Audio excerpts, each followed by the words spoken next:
60 children were killed here on Saturday. The strike hit during the morning session in a primary school in Minab, situated directly next to a major military base belonging to the Islamic Revolutionary Guard Corps. Today, the search for survivors is over, leaving behind a scene of total destruction. According to Reuters, a US investigation suggests the US itself was likely responsible for the strike. So here's the difference between us. These mass murderers in Tehran, they target civilians. We in Israel and America target the mass terrorists. That's a nutshell of the difference. See this, there are people that say, well, the Prime Minister of Israel dragged Donald Trump into it. And as somebody that's been friends with him over 30 years, nobody drags Donald Trump into anything, number one, but I want to get your reaction to that. To the American soldiers, military personnel, resign because patriotism is not killing innocent kids. It's not killing innocent people. Patriotism is saying no to killing. On Saturday, February 28th, the United States, in a coordination with Israel, launched airstrikes against. They started off their operation, Epic Fury, by blowing up an elementary school for young girls, killing over 170 people, most of whom were, of course, young innocent girls. They also successfully assassinated the Iranian supreme leader. All that happened just days after Omani foreign minister, who was mediating a negotiation regarding nuclear weapon, said substantial progress has been made and a deal was within our reach. A, did Iran pose an imminent threat to the United States? B, was the attack intended to liberate the Iranian people from an oppressive regime? And was Mr. Donald Trump dog-walked and bamboozled into this war? Let's figure that out. In January of this year, widespread protests erupted across the country because of the collapse of the economy. And that collapse has been exacerbated by sanctions that has been imposed on the country for many, many years to penalize the Iranian regime. But of course, the biggest losers are the Iranian men and women. The regime can always find a way to cope with the sanction. The Trump administration and Israeli officials claim that the Iranian regime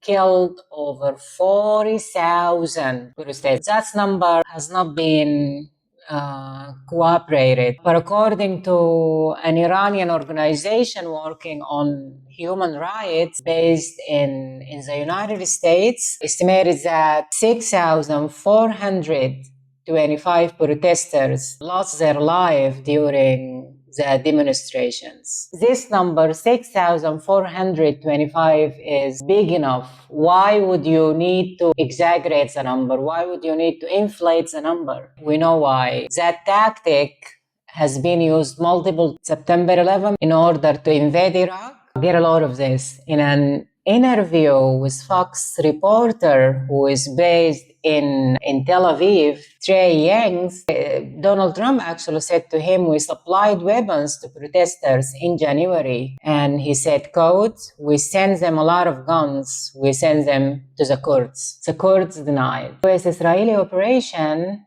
bombed schools, hospitals, oil refineries, universities, water desalination plants, and bridges. It's not just disgusting. These are civilians' infrastructures. Ayat was assassinated, but he was immediately replaced by his son, who witnessed his father, his mother, his wife, and his kids all killed in front of his eyes, and he himself sustained serious injuries. Now, when you witness your whole family being slaughtered in front of your eyes, you're gonna, of course, retire. He's gonna proceed producing nuclear weapons as a deterrent. Because guess what? Kim Jong-un, the president of North Korea, has a nuke, and the United States can never play with him. He is untouchable. He is unfuckwithable. If you have nuclear weapon, nobody gonna mess with you.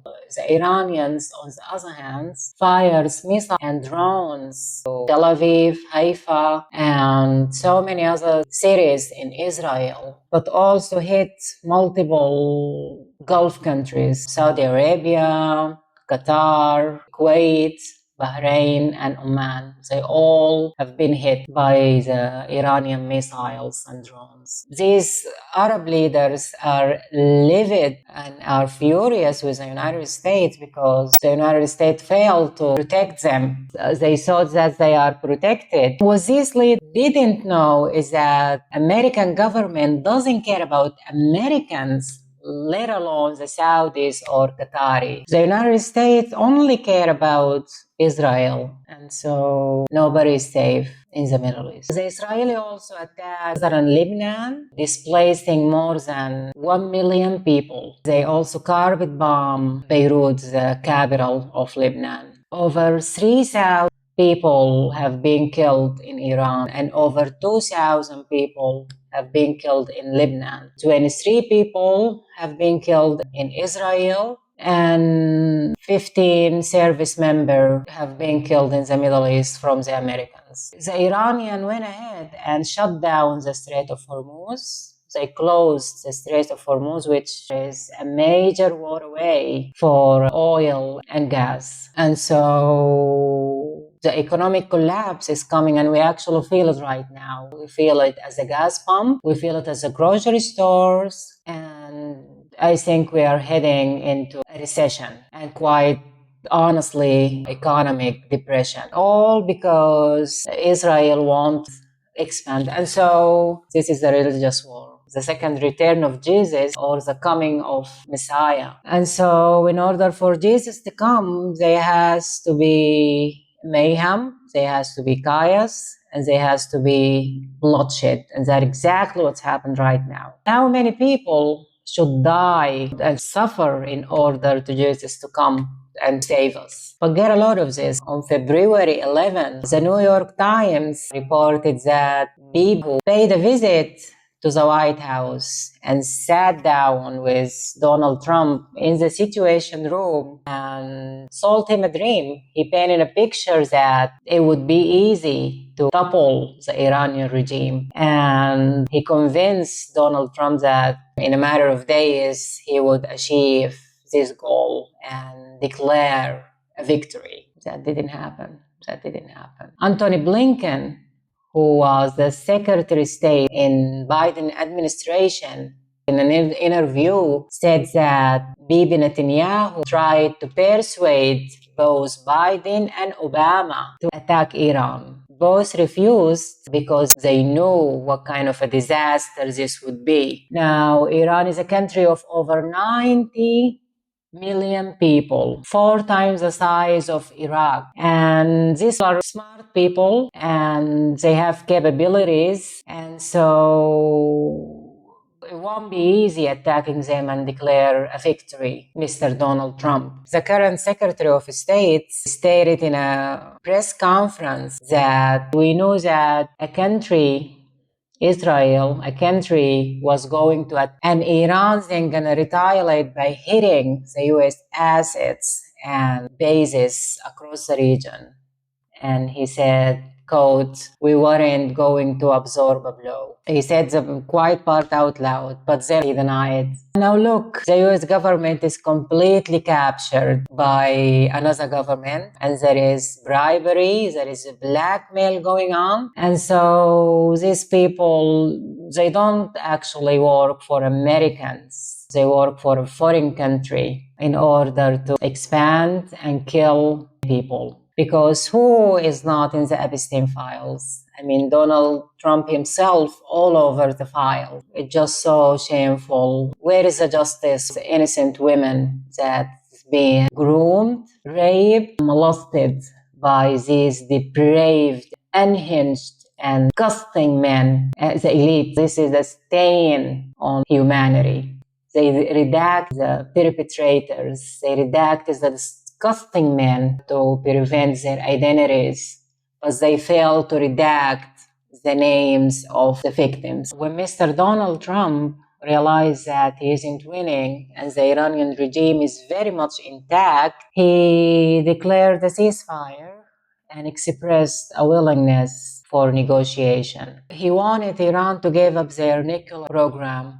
But wait, I thought that you had already dismantled and obliterated their nuclear facility last year in June in the 12-day war in Operation Midnight Hammer. Now, the only thing I like about all this is these names: Midnight Hammer, Epic Fury, Epstein Fury, and Trump 1.0, his first term, General Qasem Soleimani and assassinated him near Baghdad airport. Qasem Soleimani was the person responsible for the Iranian proxy across the region.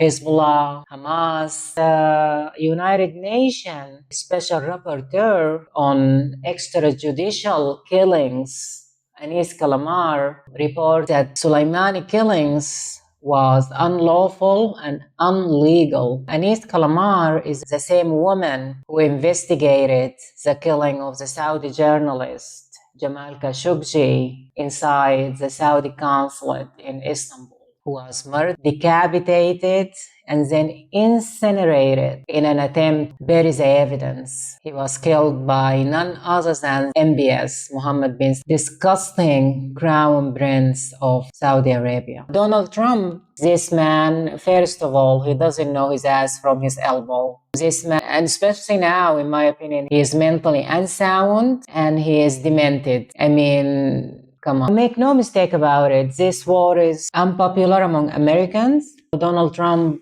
losing his supporter, his MAGA supporter, the people who campaigned for him, the people who get him re-elected, he now losing them. He is attacking left and right. And you have to think, why is that? Why is that? The midterm coming in November, he gonna lose a majority in the House, and he is just gonna, I mean, in the best case scenarios, he is gonna be a lame duck president, but he might be impeached. The Israelis are willing to kill everybody in order to achieve greater Israel.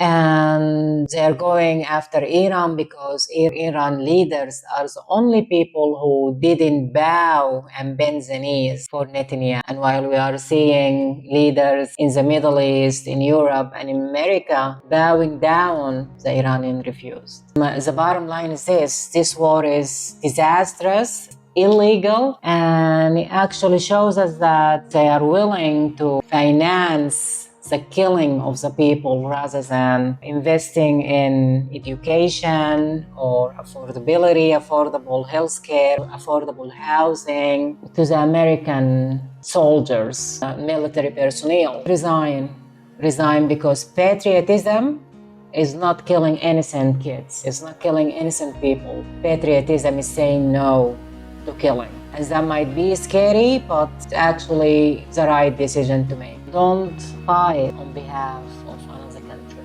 The whole world is on fire because of Iran's nuclear program that honestly doesn't exist. They don't have nuclear weapons. That's why they attack them. But guess who has a nuke? Israel. Israel has a nuclear weapon. So why Israel allowed to have nuclear weapons but anybody else? Guys, subscribe, leave a comment, let me know what you think. Your input matter and your